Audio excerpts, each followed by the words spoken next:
the land of swimming pools and movie stars.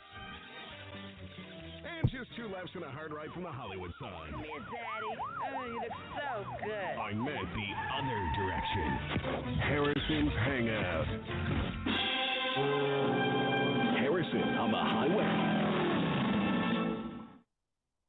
And it is 4 minutes past the hour. Harrison with you, your new best friend. The highway today is I am live inside of Marilyn Monroe's former apartment in West Hollywood, California. And many of us who have a DirecTV, as I have, or Time Warner Corporation, which I also have, or Dish, which I also have, because I have to monitor obsessively, of course, everything that's said and done constantly. But one of the big things I noticed today while listening to NPR is they were pushing Fox News. Not they were selectively pushing it, but they accept the money from Fox News, while I think selectively avoiding certain storylines that might offend some of their sponsors. This is part of the larger world we look at when we explore what news media do we trust anymore. We end up scratching our heads and saying Europe, at least, is one of the better first choices. But domestically, there is good stuff, and there are people who are the watchdogs, and they tend to constantly expose the monkey shines, the buffoonery, the Mr. Ringling's big top that goes on, the prestidigitation in the news cycle, so that you and I can be unwrangled, unwrapped, and untethered from a lot of BS and nonsense. As we know, recent reports talk about Yahoo News as being the largest print news organ now, that in concert with AOL's Patch and the rest of these services, that many of us now look for our hard news at Comedy Central. The days of Walter Cronkite long croaked, so we now go to Jon Stewart to find out what do they really say in the White House. This is the world we live in. So I want to introduce a man by the name of Ari Rabin-Havt. He's the Senior Vice President of Media Matters, yes, if I were from England or New York, Media Matters, and co-author of The Fox Effect, How Roger Ailes Turned a Network into a Propaganda Machine. As you could see, he's holding up the book. And Ari, we're really glad to have you aboard. Thank you for having me, Harrison. Hold up the book again, because now you're in the shot, and we want to see the beautiful cover. There we go. There's the book. Now, big splattered red letters that say F-O-X, Fox. I think we get it at a glance. Something's going on here to emblazon that thing on the front cover. And what has been going on has been happening for well over a decade, hasn't it? Yeah, the book's full title is The Fox Effect, How Roger Ailes Turned a Network into a Propaganda Machine. And it's the story of how Roger Ailes, who's this fascinating figure in American culture, managed to take over a news network and really turn it into an arm of the Republican Party. And we tell that story using leaked memorandum, the network's own words, speeches that network employees gave on cruise ships of all places, to show that the network intentionally, with malice and with knowledge, manipulates the political process as part of their mission. We're talking to Ari Rabin-Havt, the Senior Vice President of Media Matters, co-author of The Fox Effect, the book that he just showed up.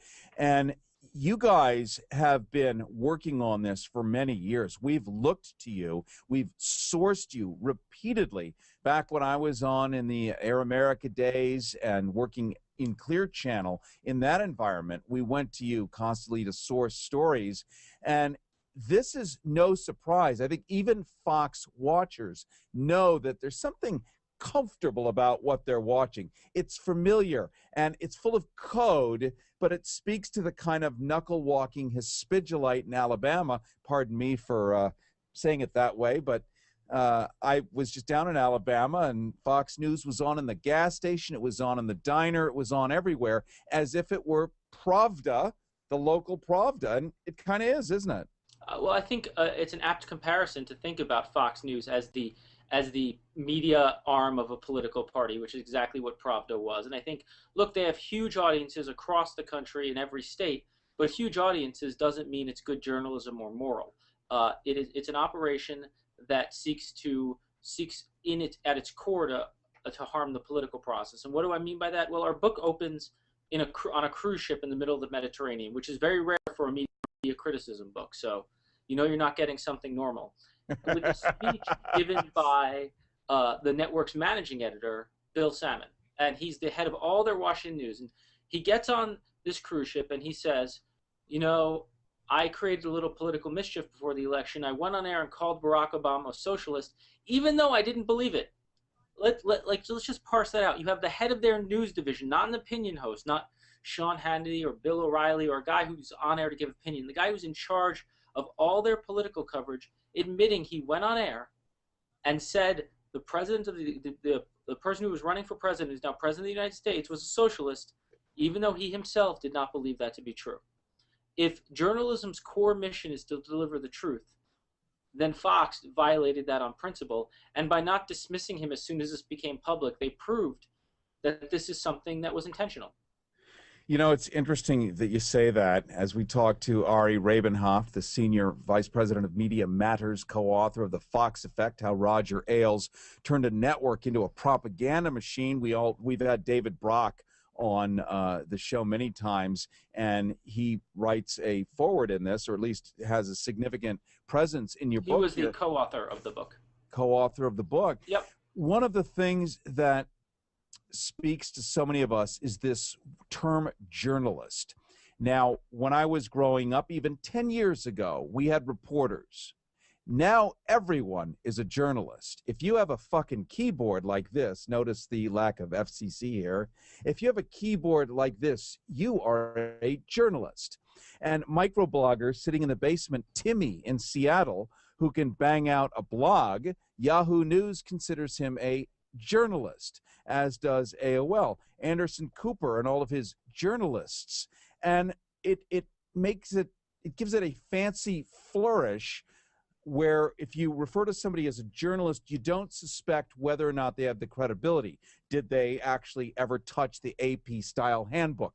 Did they actually ever go to school? Did they actually ever, comb Molly Hyven's hair? Are they the real deal? But the term, the use of language, and this is what I'm getting at, and you speak to this in your book, how language and crafting and framing a position can change people's reality so intensively. Exactly, and I think I give a pretty wide berth to the word journalist at this point. I think there are good people sitting in basements breaking stories. I mean, for example, Marcy Wheeler, who's a blogger on a website called Fire Dog Lake, who is from Michigan, knew more about the Scooter Libby trial than every national reporter. They were all looking to her for leads on that case. But it's about, you should know your source, you should trust your source, and there are real journalists who behave worse than kind of people who don't have that skill set. I think what Fox does is take it a step further. We have memos of them ordering their journalists to use specific politically framed messages, such as calling the healthcare bill the government option instead of the public option, after Fox News' in-house pollster Frank Luntz said, if you want to defeat healthcare, make sure it's called the government option. Then you have then a memo sent from Bill Salmon saying everyone should call it the government option, not the public option. And what happens? That day forward, people like Bret Baier only called it the government option. Let's talk for a second, Ari, about Planned Parenthood. Sure. And the Fox effect. Planned Parenthood, I'm a WASP, whatever the hell that is, in 2012. My mother was in the junior league. My mother helped Planned Parenthood. This is what Republicans of that era did, is you knew that women needed services, that birth control was probably a smart idea. Back in the 1970s, overpopulation was considered a big deal and a real threat. And Fox has turned Planned Parenthood into an abortion machine going from California to New York with no stop anywhere. And again, if you repeat a message 6 times, as we know in advertising, it becomes familiar enough to people that they start to own it as a reality. And Fox is brilliant at this over and over again, as you say so smartly, reframing the issue, but in a way using advertising technique. Well, I think we broke down how Fox attacks progressive groups like Planned Parenthood, like Acorn, like people like Van Jones, and and like Media Matters, frankly, and it's a simple 6-step cycle they go through. Step 1, not Fox, but some conservative outlet, typically somewhere on the internet, comes up with a charge that's completely false. Fox then picks up that charge and runs it ad nauseum across their station. And by ad nauseum, you know, the new Black Panther Party story they ran that 90 times in a matter of a few weeks. They'll run it over and over and over and over again until what they're saying becomes fact. Step 3, they'll complain that other media aren't covering it. Step 4, other media will cover it because they've gotten under pressure from Fox. Step 5, Fox will get credit for breaking this huge story. And step 6, the story will turn out to be false, but you know, the retraction only gets a scintilla of the coverage as a story. So and the retraction may happen months later when people don't even remember the original story. Right. So for example, in the new Black Panther Party case, Fox ran 90 segments and spent 88 seconds saying the Justice Department had cleared everyone of wrongdoing. So that gives you a straight up example of time. It's also a network that makes fake news real news. So, you know, every November and December, like clockwork, you can anticipate Fox News will be covering the war on Christmas. And this year, they ran something. There were something like 40 minutes of coverage on the war on Christmas in December on Bill O'Reilly's show, and 8 minutes of coverage of actual wars. If that gives you any idea of how they work. Well, you know, I remember telling my grandmother, this would have been about 10 or 12 years ago, and she was still alive and living in Sarasota, Florida area. And I asked her to do a medical experiment. And I said, turn off the TV set. She's a reader. She's not a nitwit sitting in a lazy boy staring at this thing all day, but she watches television like the rest of us humans. And I said, turn off Fox and see how you feel a month later. Fox specifically, because Bush was in the saddle, and this was in the mid-2000s, and it was having a material effect on her. And if you'll remember, Ari, at that time, Fox was running little slates with station IDs, local station IDs, and they were more network IDs on Fox News. And one of them was a brick wall, and a black silhouette goes whoosh by, and the logo was Fox Safe at Home. And it was code for the Negroes are coming to get you. And the more she would watch this 100 times a day, seeing these bumpers and slates, the more locks on her doors. This is in white folks USA in Florida too, right? Well, I was just on, before I came on here, the Lars Larson show, which is a conservative radio show. And he was kind of appalled to learn that we thought that Fox had said that had put in people's minds that Barack Obama was a Muslim. He was appalled to hear that fact. It's quite interesting how people can be blind to what's right in front of their face. And one of the techniques that's very efficient, instead of pointing at somebody and saying, he's a Muslim, you say, people seem to think he's a Muslim. We're going to find out why. Or you run stories claiming he went to a madras, even though he didn't.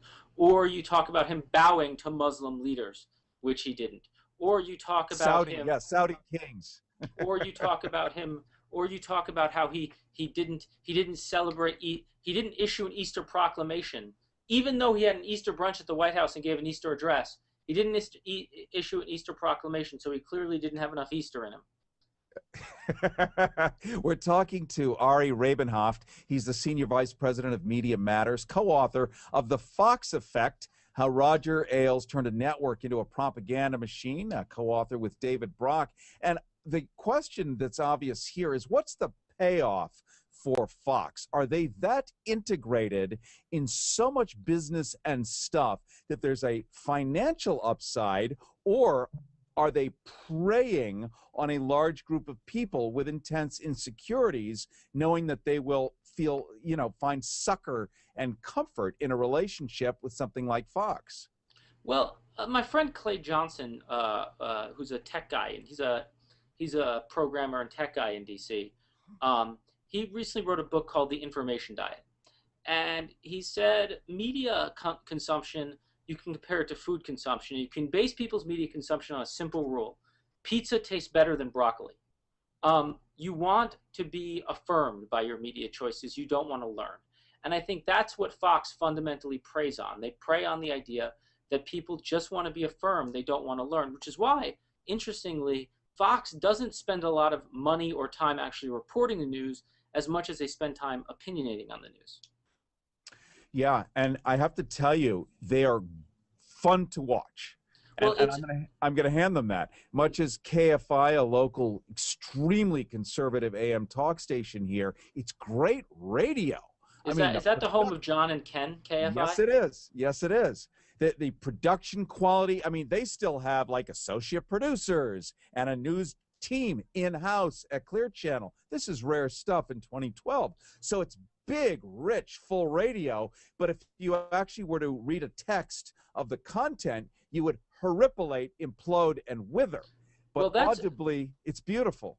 That's one of the things we address in the book. Like Roger Ailes, why we focus on him is he's a unique talent. He's one of the greatest television producers of the 20th century. You're talking about a guy who at 21 was a gopher on the Mike Douglas show, which was in a single market in the U.S., and by 26 had taken it to the largest television show in the country as executive producer. You're talking about a guy who produced Richard Nixon's Man in the Arena series. You're talking about a guy who helped stage manage Ronald Reagan. Right. You're talking about a guy who built CNBC. You're talking about a guy who produced the Rush Limbaugh show. He's an extremely talented television producer, and there is no doubt Fox's production quality compared to MSNBC, compared to CNN, is so much higher. He puts all his effort into producing the best TV possible from a conservative bent and with a conservative political angle. And that's what's so dangerous about him, is he is one of the most brilliant television producers combined with a political heart. So here's a question, an easy question. Many of us on the left, or many people in the left, wonder, geez, why is the left's messaging or entertainment, why does it look like kind of crap compared to the conservative stuff? Like, why? Why does the left not pay as much attention to the conveyor belt upon which the widget is delivered as the right? I mean, the right's widget is very powerful, but it's also delivered deliciously on a highly produced, high-quality bed. Well, I think it depends on what we're talking about. I think a lot of people who are progressive are in Hollywood, for example, and produce brilliant television and movies and other things. I think in the case of television and radio, a lot of conservatives have ventured to those genres, producing excellent TV there. So I think it depends on the venue. And I think Fox produces some brilliant television, and I would hope that eventually progressives can do the same. I'm right there with you. I fully agree. We're talking to Ari Rabin-Havt. He's the Senior Vice President of Media Matters, co-author of The Fox Effect, How Roger Ailes Turned a Network into a Propaganda Machine. There's no question about it. I think if you put on your label, if you emblazon across your forehead, tattoo it right on there, I'm a nice guy. There it is. Look at the book he's holding up there. I was tattooing it on my forehead. If you screamed, Ari, I am a fair and balanced guy, it would suggest that somewhere along the line you either were not, or somebody had discovered that you were not, or had suspected that you were not. Otherwise, why would you even need to go there? Well, here's an interesting story we have in the book. In 1972, Roger Ailes, starting in 69, writes a series of memos to Richard Nixon saying, you have to have a Republican TV station. Republicans need to get better at getting in TV news. And in the early 70s, he gets that chance working for Joseph Coors, creating what was known as TVN, which was a conservative news station where they would talk about being fair and impartial journalism. And what they would do was sell packages of national news to local unaffiliated TV stations in the days before cable or satellite. Now, the business model totally broke down, but this is something Roger Ailes has been trying to do for 30 years, is create a network for Republicans. Well, and it is not only born, it's been in its crib, it's had its diapers changed impeccably, and the thing is now a 900-pound baby. Oh, now it's the biggest baby on the block, and it's more than a baby. It's a full-grown adult, and it's the biggest adult in the world. Let's talk for a second about CNN and how it competes with Fox and the internal memoranda that have gone on suggesting that CNN act a little bit more Fox-like to grab that bit of market share. I mean, I think CNN in itself tries to brand itself as the middle station. I think they've made some moves recently that suggest they're trying to grab that market share, but I think they've done it kind of haphazardly. You know, hiring Eric Erickson and Dana Lash. And frankly, when you see those two up again, like when you have, you know, guys like Paul Begala who've run the best political races of the 20th century, Donna Brazile, who was a campaign manager, David Gergen, who's worked for every president, you know, for the last 100 years, and Alex Castellanos, who's a very conservative guy who's worked on hundreds of campaigns. And then you have Eric Erickson and Dana Lash. They just don't stack up really against kind of the talent they have. CNN's problem is there's very little audience for straight news delivery in the middle, and that's where they're getting hurt. You know, I like watching Chris Wallace, although I imagine his father probably grimaces a little bit, but then I don't know. I've only met his father once. And I actually enjoy watching Chris Wallace on Sundays because I think he actually does a better job than most of the rest on Fox. He actually does, apart from his definite political leanings, he does ask some of the most probing questions. So to their rescue a little bit, but that's part of 1 hour out of 24. It certainly isn't enough to rescue it. And is that in there for the people that might cross across Fox at a certain time and walk away with a sense that this is not such a bad place after all? Look, I think there are always those on Fox who do a good job. I think, you know, Shep Smith, I think, does a good job in his hour, more than anyone in comparison to everyone else in the network. I think there are times when Chris Wallace does a good job. I think there are other times when he does a horrendous job. But I think they've always tried to maintain that we are this fair and balanced network. And they used to say, look, we have Major Garrett. Look, we have Major Garrett.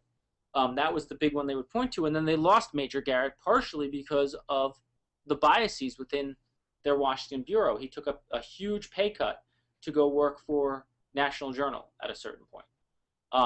So, you know, that's the question.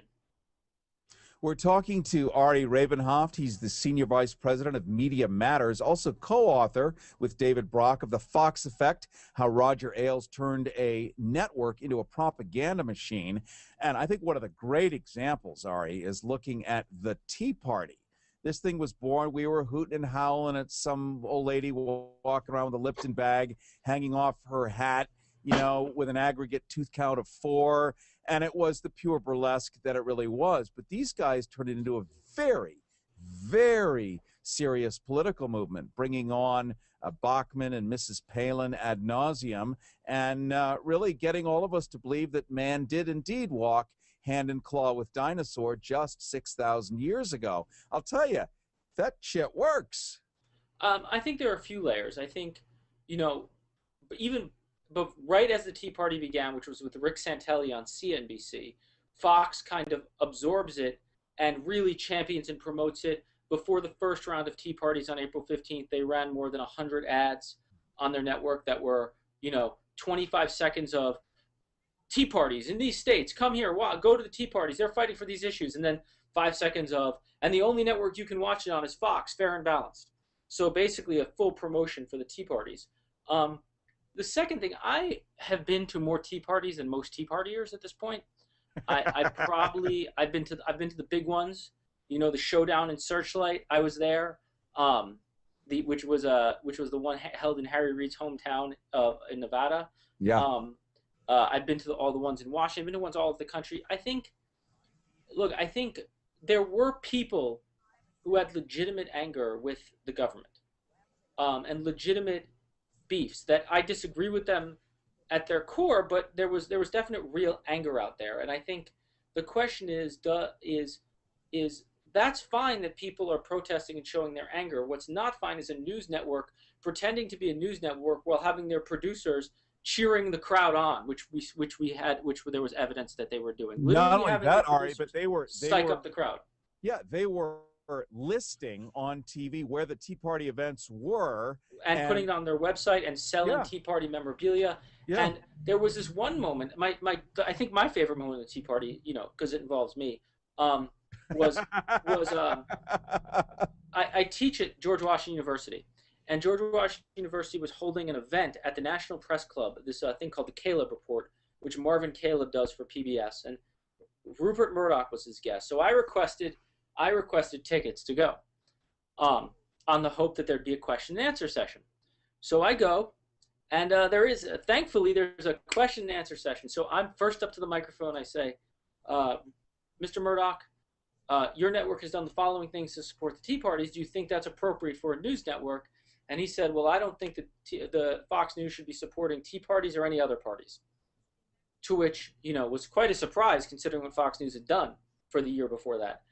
A week later, Sean Hannity was supposed to lead a Tea Party in Cincinnati, and the Tea Partiers were selling tickets as a Tea Party fundraiser to go see a broadcast of Sean Hannity's show. Well, this came out right after I had confronted Rupert Murdoch with this, and suddenly that Tea Party's canceled. So the one thing you can't do is contradict the boss. Is clearly the one rule at Fox News. Yeah, I think Machiavelli could teach us a lesson or two, or maybe Fox could about Machiavelli. And so could Karl Rove, who's a constant player on Fox News. Let's talk, Ari, about the birth of Fox News. Sure. Traditionally in this country, we haven't allowed foreigners to own great real estate of broadcasting because, as we know, the Fuhrer, who is buddies with Henry Ford back in the good old days, also wanted to own a bunch of radio stations. That was considered not the best choice. But somehow Rupert Murdoch, from the other side of Earth, is not only suitable to have it, but suitable to have it in color. How did this happen? Rupert Murdoch became a U.S. citizen in the mid-'80s so he could own television networks. He literally became a U.S. citizen so he could hold broadcast licenses, which is a good and patriotic reason to become an American. Hey, listen, if I could repatriate and own a bunch of broadcast properties, I would consider it too. And look, I think Rupert Murdoch's this fascinating character because he views himself as a great newspaper man. And something we continually heard over and over again, which was a thesis of this book that's very different than what's been presented before, has been Rupert Murdoch has nothing to do with Fox News. In fact, it embarrasses him a little bit, which is what Michael Wolff had reported previously. In fact, Roger is the only person at Fox News who's allowed to do what he wants. Is the only person at News Corp who's allowed to kind of do what he wants without editorial control from Rupert Murdoch. And and that plays out time and time again. I think you see that when Rupert Murdoch appears on the network, things suddenly change for that 5 minutes. He was on Fox and Friends with Michael Bloomberg talking about immigration, and Rupert Murdoch is a advocate for immigration reform for allowing guest worker programs, for paths to citizenship, for all these things that on Fox we define as evil, right? So while he's there, the hosts are saying undocumented immigrant, and when he leaves, the standard form they use on Fox is illegals, and they go right back to illegals as soon as Rupert Murdoch leaves the building. That's an interesting piece of insight. Having had the producers and various casts of The Simpsons and these other shows that run on Fox, which absolutely are anathema to the stuff on Fox News, and asking them, how do you get away with this stuff on The Simpsons and other shows where you really talk about nuclear power and all these issues you will never see on Fox News? And he said, the News Corporation is about making money. That's what they're about. And whatever, any ideology is good if it pulls in a market share. That's not true. And let me break this down. Yeah. News Corporation is about making money with non-newspaper properties. They have been losing money with a ton of their newspaper properties for decades. What News Corporation's business model, as it's kind of even though it's a publicly traded corporation, one of its greatest criticisms is it's run like a family fiefdom of the Murdochs. And their business model seems to be make a lot of money on the entertainment side, meaning Simpsons, Glee, Fox Television, 20th Century Fox Pictures. Make your money with Avatar, which is this huge environmental film, and spend it on newspapers. So spend money on the Wall Street Journal, on the New York Post, on all these newspapers in the UK and around the world. So they're a company that's for making money in their entertainment division, which it seems Rupert Murdoch views Fox News as a part of, and then spend it on your newspaper division where you lose money. Now, is that because you're married to the ideology of the newspaper division, therefore the political message is more important than anything else? Or do you have, and I don't know, but this would be your expertise, is he in love with the notion of having newspapers? You know, the good old-fashioned cigar-chomping newspaper publisher. Yeah, I think that's how Rupert Murdoch views himself. He views himself as the greatest newspaperman ever. He's a modern-day William Randolph Hearst in that regard. And the entertainment properties help him with his newspaper habit, which in this day and age, sadly, is not a profitable industry. Now, knowing your book here speaks about this juggernaut that is all-powerful. Hold it up and talk so we can see it. There it is. There it is. Look at that cover. Huge emblazoned F-O-X as we talk right now with Ari Rabin-Havt. He's the Senior Vice President of Media Matters, co-author of The Fox Effect and How Roger Ailes Turned a Network into a Propaganda Machine. Make a noise so that your shot comes up there. There you go. There's the shot right there. Blowback from your book. I can't imagine that the staff of Fox, the executive producers, associates, the people running the Xerox machine, whatever, are going to be thrilled with you, pulling the curtain and exposing Mr. Ringling's big top. This is not helpful to them. I mean, look, we've been starting a week before the book came out. Fox ran about 40 segments saying the nastiest possible stuff about Media Matters, about my co-author David Brock. They've claimed that that we violated our tax status, which just isn't true. They've encouraged their viewers to complain to the IRS. This morning or yesterday, Mark Levin, who's a syndicated radio host, said we're a criminal corporation. So, I had dinner with him, and his table manners were criminal, I'll tell you that. Well, my wife would say the same thing about me, so I can't criticize him there. But there's been intense attacks. But, one thing that hasn't been attacked since the book came out has been the work of Media Matters. We have 90 researchers here who begin their days at 5 p.m. And I'm in the office right now, and there are going to be people here till 1 a.m. on the East Coast. So 20 hours a day, 365 days a year, our staff is working, fact-checking not only Fox News, but the rest of the conservative media, making sure people like Rush Limbaugh are held accountable. And their work has not been called into question at all. And I think that speaks to the accuracy, validity, and importance of what we do.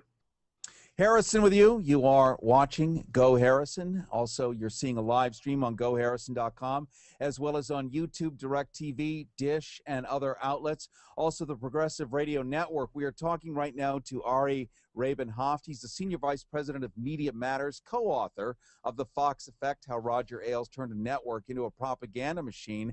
And Ari, for the conservatives who are paying attention to this moment here, curious as to why anybody would put together something like Media Matters, work the hours that you do, monitor all these broadcast properties, and then hunker down and reverse engineer it, write it out smartly. That takes 20 more hours. What's the progressive thing they're wondering? Where do you come from in this mindset, this liberal or whatever it is? Like, why do you see the world the way you do? I mean, look, I remember in 2004, in April of 2004, I went to work for John Kerry's campaign. And in the 6 months after he'd won the primary, and in the 6 months that followed, through the election, I had an interesting view on that campaign. Spent a lot of time on the road with Senator Kerry. I spent time in the campaign's war room. And I watched a good, decent, honorable man who cared nothing but for service to his country get torn down as a liar. Get torn down as somebody who had served dishonorably when in fact the opposite was true. Who was attacked mercilessly by the Swift Boat Veterans for Truth. And was enabled by a network. I'm less partisan and ideological than a lot of people might think. I more believe that our discourse needs truth, and if we have a discourse that's truthful, the best results will come out. And unfortunately, the largest arbiter of lies is Fox News right now. Well, we're really grateful that you guys have this nonprofit concern set up, that you do the heavy lifting, the stuff that we can't even begin to reach out and wrap our minds around. We are so bombarded with data feeds and nonsense and BS most of the time that it has become so normal that it must be true or it wouldn't be on television. But you remind us that we have to have critical thinking, analytical prowess, and at the end of the day have relationships with each other that go well beyond the digital mechanics of our lives, and that we ultimately are responsible for the messages that we consume. Absolutely. Well, we're really glad to have you aboard. Again, your book is called The Fox Effect. The Fox Effect. Right there. In bookstores everywhere, Amazon, Barnes & Noble, your local bookstore, if it still exists. What is your preferred method for us to purchase your book? However you want. If you want to go to the bookstore, look, I think local bookstores need support, so you go to your local bookstore. If they don't have it, tell them to order it for you. You can go to Amazon and get it. You can go to Barnes & Noble. You can get it wherever books are sold. Wouldn't it be interesting to buy time on Fox to run a 30-second spot for your book and see if they would take the money and run it? Well, about a year ago, I did buy time on Fox, actually. We went back and forth for a month over the ad. Ben Smith wrote it was the most free media he's ever seen off a paid advertisement. There were thousands of stories written because all I wanted to do was run an ad with the network's own words about why they were spending $1 million to support Republican candidates through the Republican Governors Association. So literally the entire ad was an American flag with the quote from the network spokesperson about why they spent $1 million to support Republican candidates. Eventually they aired it in the middle of the O'Reilly Factor. So they will take an ad from us with some editing. Well, you're our favorite kind of hellraiser. You are a Harrison hellraiser. We love Media Matters. MediaMatters.org. You can go to it 24 hours a day. I will say this, Harrison, yeah. One funny thing. So the best thing we did, one of my favorite things I've ever done is bid at a charity auction, have lunch with Rupert Murdoch, which I won for David Brock and I and 4 of our guests. And Rupert Murdoch ended up donating $86,000 to charity not to have lunch with us. So that's something to put on my resume. Rupert Murdoch has donated $86,000 instead of having lunch with me. You know what? You could put your head on your pillow comfortably at night knowing you did good in the world for many years to come. You bought advanced karma with that move. Well, it's a lot of fun to sit at a charity auction bidding online for lunch with Rupert Murdoch. Thank you so much, my friend. Thanks Ari for having me. Rabin-Havt, Senior Vice President, Media Matters, co-author, The Fox Effect, How Roger Ailes Turned a Network into a Propaganda Machine. We're going to look forward to having you back on through one of our terrestrial signals down the road, and glad to make a new friend here. Thank you so much, my friend. Thank you, Harrison. Anytime. All right. Have a great night. You too. Thank you. Thank you.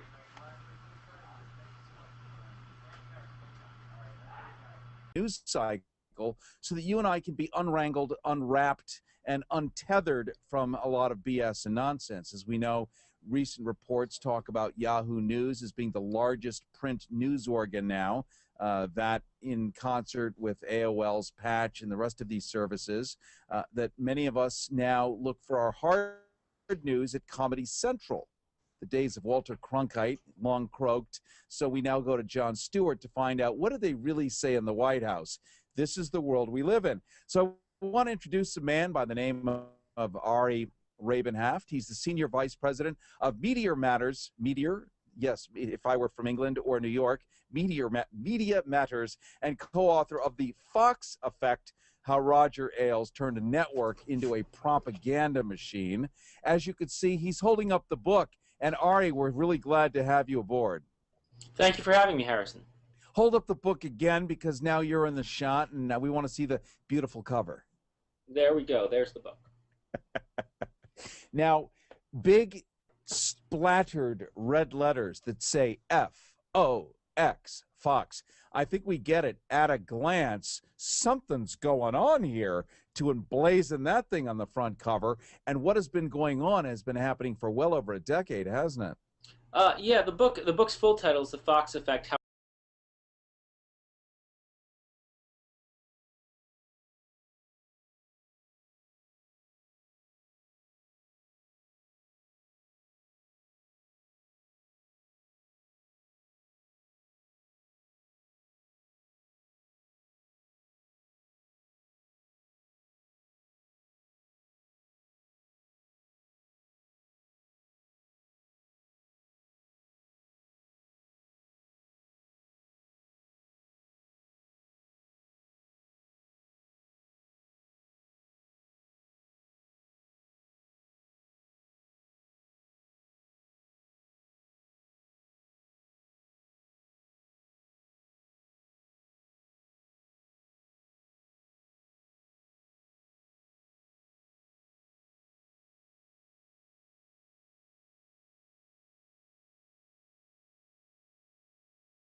The land of swimming pools and movie stars. And it kind of is, isn't it? Well, I think it's an apt comparison to think about Fox News as the media arm of a political party, which is exactly what Pravda was. And I think, look, they have huge audiences across the country in every state, but huge audiences doesn't mean it's good journalism or moral. It's an operation that seeks at its core to harm the political process. And what do I mean by that? Well, our book opens on a cruise ship in the middle of the Mediterranean, which is very rare for a media criticism book. So, you're not getting something normal. With a speech given by the network's managing editor, Bill Salmon, and he's the head of all their Washington News. And he gets on this cruise ship and he says, I created a little political mischief before the election. I went on air and called Barack Obama a socialist, even though I didn't believe it. Let's just parse that out. You have the head of their news division, not an opinion host, not Sean Hannity or Bill O'Reilly or a guy who's on air to give opinion. The guy who's in charge of all their political coverage, admitting he went on air and said the president of the person who was running for president, who's now president of the United States, was a socialist, even though he himself did not believe that to be true. If journalism's core mission is to deliver the truth, then Fox violated that on principle, and by not dismissing him as soon as this became public, they proved that this is something that was intentional. And just 2 laps and a hard ride from the Hollywood sign. Come here, Daddy. Oh, you look so good. I meant the other direction. Harrison's Hangout. Harrison on the highway. And it is 4 minutes past the hour. Harrison with you, your new best friend. The highway today is I am live inside of Marilyn Monroe's former apartment in West Hollywood, California.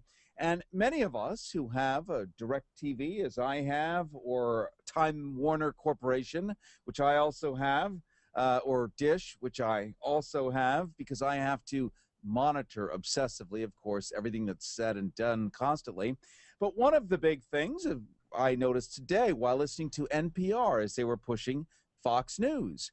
Not they were selectively pushing it, but they accept the money from Fox News, while I think selectively avoiding certain storylines that might offend some of their sponsors. This is part of the larger world we look at when we explore what news media do we trust anymore. We end up scratching our heads and saying Europe, at least, is one of the better first choices. But domestically, there is good stuff, and there are people who are the watchdogs, and they tend to constantly expose the monkey shines, the buffoonery, the Mr. Ringling's big top that goes on, the prestidigitation, and the How Roger Ailes turned a network into a propaganda machine, and it's the story of how Roger Ailes, who's this fascinating figure in American culture, managed to take over a news network and really turn it into an arm of the Republican Party. And we tell that story using leaked memorandum, the network's own words, speeches that network employees gave on cruise ships of all places, to show that the network intentionally, with malice and with knowledge, manipulates the political process as part of their mission. We're talking to Ari Rabin-Havt, the Senior Vice President of Media Matters, co-author of The Fox Effect, the book that he just showed up. And you guys have been working on this for many years. We've looked to you. We've sourced you repeatedly. Back when I was on in the Air America days and working in Clear Channel, in that environment, we went to you constantly to source stories. And this is no surprise. I think even Fox watchers know that there's something comfortable about what they're watching. It's familiar and it's full of code, but it speaks to the kind of knuckle-walking Hispidulite in Alabama. Pardon me for saying it that way, but I was just down in Alabama, and Fox News was on in the gas station, it was on in the diner, it was on everywhere, as if it were Pravda, the local Pravda.